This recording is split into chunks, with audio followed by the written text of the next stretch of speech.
Halo semuanya guys, kembali lagi sama gua Aldo di Detektif Aldo. Dan hari ini kembali lagi bersama gua di sebuah kasus yang menarik banget menurut gua. Karena kalau nggak menarik tentunya nggak akan gue bawa gitu ya. Tapi ini menurut gue sih salah satu yang paling menarik yang mungkin pernah gue bawa di sepanjang karir gue sebagai pencerita amatir ya, pencerita biasa ya. Dan ini adalah kasus dari Hart Family. Jadi sepasang kekasih lesbian ya, sama-sama wanita, gay partner gitu ya. Terus mengadopsi beberapa anak kulit hitam. Nah, ini pasangan lesbian ini kan kulit putih gitu ya. Tiba-tiba mengadopsi anak kulit hitam karena tentunya keduanya kan tidak bisa memiliki anak gitu kan. Mengadopsi anak kulit hitam, terus sempat viral karena beberapa hal dan tiba-tiba jadi terkenal dan tiba-tiba terjadi hal-hal yang tidak pernah lo sangka-sangka. Jadi ini adalah pasangan dan keluarga yang tiba-tiba viral di sosial media, tapi ternyata apa yang dilihat di sosial media tidak sepenuhnya benar. Senyum-senyum dari anak-anak adopsinya palsu gitu ya. Bagaimana kasusnya? Dan bagaimana akhir dari keluarga ini? Gue akan ceritakan kepada kalian. Silahkan like, share, dan subscribe. And let's begin the case, guys. I lost myself. I waited still for a glimmer to arrive. I know it will. Hart Family Suicide Murders. Nah, dari judulnya udah ngeri kan ya. Jennifer Jean Hart dan Sarah Margaret Hart.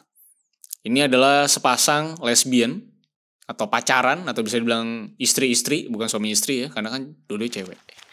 Yang memang sempat menjadi pembicaraan di Amerika Serikat karena perbuatan baik mereka yang mau mengadopsi beberapa anak kecil berkulit hitam yang waktu itu memiliki kesulitan untuk mendapatkan orang tua karena warna kulit mereka. Ya kan lo tau di Amerika masih ada tuh perbedaan-perbedaan gitu ya. Jennifer dan Sarah ini mengenal satu sama lain tuh di masa kuliah saat pada akhir-akhir tahun 1990-an di Northern State University, di mana tempat mereka kuliah di daerah South Dakota. Dan gak lama setelah saling mengenal satu sama lain, mereka akhirnya menjalin hubungan sebagai sepasang kekasih dan akhirnya menikah pada tahun 2009. Pada saat itu mereka menikah di Connecticut karena kebetulan di tahun 2009 belum banyak juga negara bagian Amerika Serikat yang melegalkan pernikahan sesama jenis. Jadi dia cabut dulu ke Connecticut untuk menikah. Nah, lalu mundur sedikit ke tahun 2006, kita akan back and forth sedikit di kasus ini. Nah, balik ke tahun 2006, saat mereka masih pacaran, mereka ini memang sudah langsung memutuskan untuk mengadopsi anak. Saat itu mereka langsung mengadopsi 3 kakak beradik yang mereka temuin di salah satu panti asuhan. Dan mereka adalah Marcus yang berumur 8 tahun, Hannah yang berumur 4 tahun, dan Abigail yang masih 2 tahun pada waktu itu. Mereka juga sering membagikan pengalaman mereka di Facebook sebagai sepasang orang tua angkat. Terutama karena mereka berdua itu perempuan. Jadi tentunya pengalamannya pasti unik dan bikin orang penasaran juga. Tulisan mereka yang membuat banyak netizen juga akhirnya tersentuh. Dan salah satunya adalah waktu mereka pertama kali jadi orang tua angkat. Atau pengalamannya seperti apa saat pertama kali jadi orang tua angkat. Mereka intinya curhat gimana susahnya jadi kedua ibu ya, karena tidak ada sosok ayahnya gitu ya. Bagaimana sulitnya menjadi kedua ibu dari 3 kakak beradik tersebut yang mereka adopsi. Tapi dengan segala hal tersebut, mereka tetap mau juga berusaha buat jadi ibu yang baik, apapun itu tantangannya. Karena menurut mereka, kalau bukan mereka, rasanya nggak ada lagi yang bakal mau ngurusin 3 anak kecil yatim piatu yang lagi butuh-butuhnya kasih sayang dan kebetulan susah mencari orang tua angkat. Karena memang keterbatasannya, anak-anak ini berkulit hitam. Nah, lalu 2 tahun kemudian mereka mengadopsi 3 anak lagi, yang bernama Devonte, Jeremiah, dan juga Sierra. Ketiganya hanya berbeda usia masing-masing 1 tahun. Dengan Devonte sebagai anak tertua yang berusia 5 tahun yang diikuti dengan Jeremiah dan juga Sierra. Pada saat itu Sarah bekerja sebagai manajer di salah satu department store. Sedangkan Jen ini sepenuhnya menjadi ibu rumah tangga yang ngurusin semua kebutuhan rumah dan juga anak-anak adopsi mereka. Mereka juga memutuskan untuk menyekolahkan ke-6 anak mereka ini di rumah, jadi homeschooling, setelah memang dikeluarkan dari sekolah umum mereka. Karena mereka merasa bahwa ngajarin anak-anak secara langsung di rumah itu bisa membuat hubungan mereka itu lebih dekat lagi dengan anak-anak adopsi mereka. Karena kan diangkatnya udah cukup lumayan dewasa ya. Jadi mungkin agak kurang dekat sama orang tua angkatnya. Jadi supaya lebih dekat, ya mereka homeschooling. Lalu pada tahun 2013, mereka ini berpindah tempat tinggal dari South Dakota ke Portland yang berada di daerah Oregon. Karena pada saat itu banyak transformational festival atau bisa dibilang festival-festival yang mendukung pergerakan seperti LGBT dan juga hal-hal lain yang memang melawan arus kebanyakan orang pada umumnya. Dan setelah berpindah, Sarah dan Jen juga sering membawa ke-6 anak mereka ini ke festival-festival tersebut buat rekreasi. Misalnya anak-anaknya juga disuruh beraktivitas kayak yoga, dengerin musik, dan juga menari di festival tersebut. Dan Jen yang waktu itu masih aktif di Facebook itu juga sering ngepost foto-foto mereka berdelapan. Kayak waktu lagi di festival-festival, terus di kehidupan sehari-hari mereka, atau juga kalau mereka lagi liburan di alam liar gitu ya. Dan semua post mereka ini juga mendapat banyak sekali feedback dan komen-komen positif dari para netizen yang mengapresiasi momen-momen keharmonisan keluarga yang Jen posting. Ini adalah bisa dibilang sebuah bentuk keluarga yang cukup langka gitu ya. Lesbian, terus anak-anaknya kulit hitam semua gitu, dimana mereka adalah kulit putih. Jadi ini sangat mulia sekali gitu pasangan ini ya. Karena memang mereka itu kelihatan sangat-sangat harmonis ya di sosial media ya. Dan seakan-akan membangun sebuah keluarga dengan 6 anak angkat itu sebuah hal yang mudah dan tidak sesulit itu. Dan sebenarnya semembahagiakan itu gitu. Itu kira-kira yang terlihat di sosial media. Nah tapi kita kembali mundur lagi ke tahun 2008. Sebenarnya ada sebuah kejadian yang cukup aneh. Tepatnya pada bulan September. Karena waktu bulan September tersebut, salah satu anak mereka yang bernama Hannah itu terlihat mengalami bengkak dan memar di tangannya. Dan Hannah waktu itu mengaku bahwa itu terjadi karena dipukul dengan sabuk oleh orang tua angkatnya. Tapi pada waktu itu Jen dan Sarah nggak mendapatkan sanksi apapun dari sekolah ataupun polisi karena sekolah percaya bahwa bagaimanapun anak kecil itu akan mengalami memar-memar karena masih sering aktif bermain dan mungkin bisa aja memarnya disebabkan karena nggak sengaja terjatuh ataupun nggak sengaja kena meja ataupun barang-barang di rumah. Namanya anak kecil ngomong biasa nggak diladenin gitu kan ya. Dan pada tahun 2010 Sarah diketahui melakukan juga kekerasan terhadap Abigail setelah Abigail ketahuan mengambil uang koin yang jatuh dari kantung celananya. Dan ketika anak-anak lain ditanyai polisi soal insiden ini, mereka juga mengaku katanya mereka itu sering ditampar dan juga dipaksa tidur tanpa dikasih makan. Dari kejadian tersebut, Sarah dikenakan pasal kekerasan terhadap anak. Tapi akhirnya dibebaskan dari hukuman penjara karena dia mengaku bersalah atas hal tersebut. Dan dia akhirnya cuma dikasih hukuman community service pada tahun 2011. Hukuman community service ini biasanya jadi tukang bersih-bersih dan sebagainya lah untuk melayani negara, kira-kira kayak gitu. Dan pada tahun itu juga lah, Jen dan Sarah ini menarik semua anak mereka untuk menjalani homeschooling akhirnya seperti yang tadi gue katakan. Dengan alasan yang cukup baik lah. Untuk menyekolahkan anak di rumah yang memang bisa mempererat hubungan antara mereka dan juga anak-anaknya. Dan itu semua mereka bagikan di sosial media. Yang sebenarnya adalah sebuah kebohongan. Dan sebenarnya posting-posting sosial media tuh bukan untuk membagikan kebahagiaan mereka, tapi untuk nyari komen-komen positif doang gitu. Nah lalu kembali pada tahun 2013 ketika mereka berpindah ke Portland tadi, ada sebuah post di Facebook yang menyatakan bahwa Jen ini memperlakukan anak-anaknya seperti layaknya robot. Dan dia juga menyuruh mereka untuk selalu terlihat senang dan bahagia ketika mereka ini sedang difoto. Yang padahal setelah berfoto, ya mereka kembali terlihat ketakutan dan seperti nggak punya kehidupan sama sekali. Dan tidak lama setelah post itu, pada bulan Agustus 2013, ada teman lama dari Jen dan Sarah yang sempat melaporkan mereka ke Komisi Perlindungan Anak. Setelah sekali waktu sempat melihat mereka nih, si Jen dan Sarah ini, berbuat kasar dan terlihat sama sekali tidak punya rasa kasih sayang dan tidak punya rasa kepedulian sama 6 anak angkat mereka. Tapi setelah pihak berwajib itu mengunjungi dan juga memeriksa Jen dan Sarah atas dasar laporan teman lama mereka ini, mereka nggak kelihatan seperti apa yang dilaporkan sama si teman lama itu. Dan anak-anak mereka pun kelihatan kayak anak-anak yang nurut sama mereka berdua gitu. Makanya pihak perlindungan anak dan polisi tidak menindak Jen dan Sarah lebih lanjut. Dan cuma nggak menganggap laporan dari teman lama mereka itu mungkin cuman karena dia salah paham aja sama cara mereka berinteraksi di dalam keluarga. Dan akhirnya kasus ini ditutup tanpa lanjutan investigasi dari pihak kepolisian. Nah lalu pada tahun 2014, Devonte, salah satu anak angkat dari Jen dan Sarah, menjadi perhatian netizen setelah foto dia yang lagi meluk seorang polisi kulit putih menjadi viral. saat terjadi protes atas penembakan terhadap seorang remaja kulit hitam oleh polisi berkulit putih. Dan pada saat itulah Jen mengatakan bahwa sifat Sarah ini berubah menjadi lebih lemah lembut terhadap Devonte karena keviralan itu. Pada saat itu banyak netizen di Facebook yang nanya kalau foto itu tuh settingan atau enggak.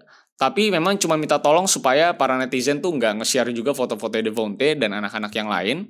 Karena seluruh anaknya punya mental dan emosi yang nggak stabil. Karena waktu kecil mereka tidak mendapatkan kasih sayang dari orang tua. Jadi nggak perlu bisa dibilang tidak perlu dilebih-lebihkan gitu. Itu permintaan Jen dan Sarah.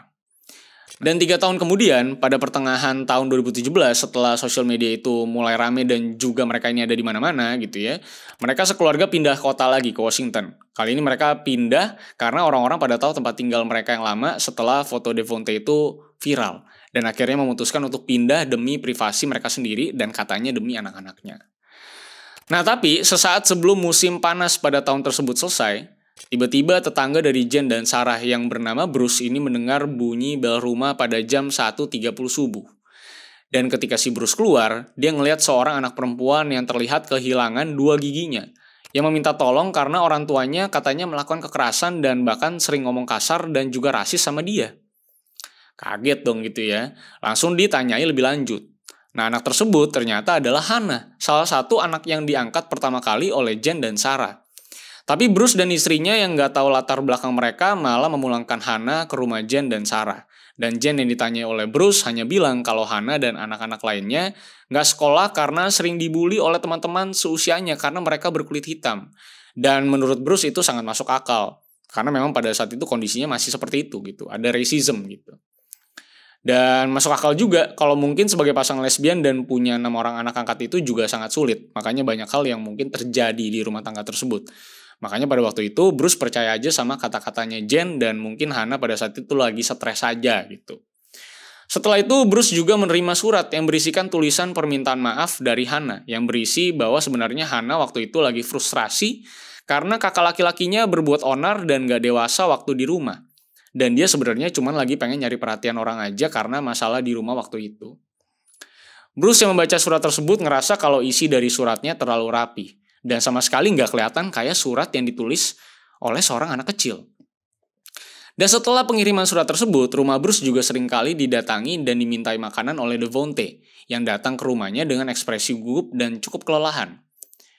Nah, Devonte waktu itu sering kelihatan Bruce lagi motong rumput lah, buang sampah, dan juga kegiatan-kegiatan berat lainnya di rumahnya. Dan karena Bruce merasa iba, akhirnya si Bruce ini sering ngasih makanan ke Devonte. Nah, tapi kejadian tersebut tuh terus-terusan berulang. Sampai Bruce mulai risih dan ngerasa ada sesuatu yang tidak beres sama orang tuanya Devonte. Kenapa ini anak minta makan mulu sama dia? Makanya Bruce mulai mengobservasi kehidupan Jen dan Sarah di perumahan tersebut. Dan setelah beberapa bulan, tepatnya pada tanggal 23 Maret 2018, Bruce meminta bantuan dari Komisi Perlindungan Anak untuk menginvestigasi lebih lanjut soal keanehan keluarga ini. Nah, masih pada tanggal 23 Maret 2018, Komisi Perlindungan Anak langsung mendatangi rumah Jen dan Sarah di hari itu juga. Tetapi nggak ada jawaban dari dalam rumah dan mereka memutuskan untuk datang kembali keesokan harinya. Tapi ketika datang lagi pada tanggal 24 Maret, rumahnya itu udah kosong dan mobilnya juga udah nggak ada di rumah lagi. Dan polisi langsung mengadakan pencarian terhadap mereka. Nah, sampai pada 3 hari setelah kejadian hilangnya keluarga Jen dan juga Sarah, pada tanggal 27 ada sebuah laporan dari turis asal Jerman bahwa ada kecelakaan di Mendocino County 2.600 mil dari kota Portland, di mana ada sebuah mobil menabrak pembatas jalan dan jatuh ke bawah tebing di sisi laut. Dan ketika diketahui, ternyata korban yang terlibat di kecelakaan tersebut adalah Jennifer Hart, Sarah Hart, dan ketiga anak angkatnya, Marquis, Abigail, dan juga Jeremiah. Lalu beberapa waktu kemudian, mayat dari Sierra dan juga Hannah itu ditemukan beberapa hari setelah kecelakaan tersebut. Tapi mayat Devonte itu belum berhasil ditemukan sampai saat ini. Dan polisi percaya bahwa Devonte sudah meninggal saat kecelakaan tersebut berlangsung. Kepolisian memeriksa tubuh seluruh mayat mendapatkan informasi bahwa ada kandungan obat tidur pada tubuh mereka. Dan pada darah Jen juga terdapat kandungan alkohol yang cukup tinggi, yang dipercaya polisi untuk menaikkan adrenalin dan keberanian dirinya untuk bunuh diri dan menjatuhkan mobil mereka ke bawah tebing. Setelah kejadian tersebut, netizen juga baru sadar bahwa tulisan-tulisan di Facebooknya Jen sejak tahun 2016 sudah menunjukkan bahwa keadaan keluarga mereka tidak semudah dan seharmonis yang kelihatan di foto waktu awal-awal mengadopsi anak. Dan ditambah lagi dengan Sarah yang menanggung semua kebutuhan sehari-hari 8 anggota keluarga dengan bekerja keras sendirian selama bertahun-tahun, itu juga bisa dibilang adalah salah satu faktor terjadinya kekerasan di keluarga mereka. Dengan semua rumor dan fakta yang ada, sebenarnya kita gak bisa tahu apa tujuan sebenarnya dari Jen dan Sarah ini. Karena di satu sisi mereka kelihatan kayak sengaja mengadopsi anak-anak berkulit hitam untuk sekedar mendapat ketenaran dari internet. Tapi di sisi lain, Sarah juga berusaha buat hidup secara private dan gak menyerah sebagai kepala keluarga yang terus bekerja buat dia, Jen, dan anak-anaknya. Makanya Sarah juga sempat request jangan post foto-foto Devonte karena takut serangan mental gitu ya. Tapi memang menjadi sebuah hal yang cukup aneh karena memang akhirnya ya terjadi usaha bunuh diri seperti itu. Dimana mayatnya juga pada berkeliaran di mana-mana gitu. Bahkan Devonte-nya sampai detik ini aja tubuhnya tidak ditemukan. Dan tujuannya apa? Ya cuma mereka yang tahu kenapa hari itu mereka memutuskan untuk melakukan hal tersebut. Padahal sosial medianya mana-mana aja gitu ya. Dan mungkin karena mulai nggak stabil semua urusan masalah finansial dan anak-anaknya, mungkin akhirnya mereka berdua berkeputusan untuk oke, let's do it, let's end this thing gitu. Kayak mungkin karena hidup dengan kepalsuan itu kan cukup melelahkan gitu ya, makanya mungkin Sarah akhirnya memutuskan untuk mari kita selesaikan saja gitu. Nah itulah cerita soal bagaimana pasangan wanita dengan wanita yang akhirnya mengadopsi anak-anak kulit hitam yang terlihat sangat bahagia di sosial media, tapi ternyata pada aslinya sangat-sangat tidak sama dan tidak bahagia sama sekali. Bahkan banyak yang gak dikasih makan kayaknya, sampai Devonte itu minta selalu ke tetangganya, dan bahkan banyak digebukin dan dipukulin sampai giginya copot gitu ya. Nah ini menandakan bahwa apapun yang lo lihat di sosmed bisa aja tidak sama seperti apa yang lo ekspektasikan dan lo harapkan. So selalu berhati-hati sama sosial media, gak usah so ekspektasi ketinggian gitu. Dan gak usah selalu so iri sama kehidupan orang lain yang dipost di sosial media. Karena beli barang-barang mahal ternyata nyicil dan susah-susahan, dan ternyata dicari debt collector kan sama aja lebih sulit ya, daripada kita gak punya barang branded gitu ya.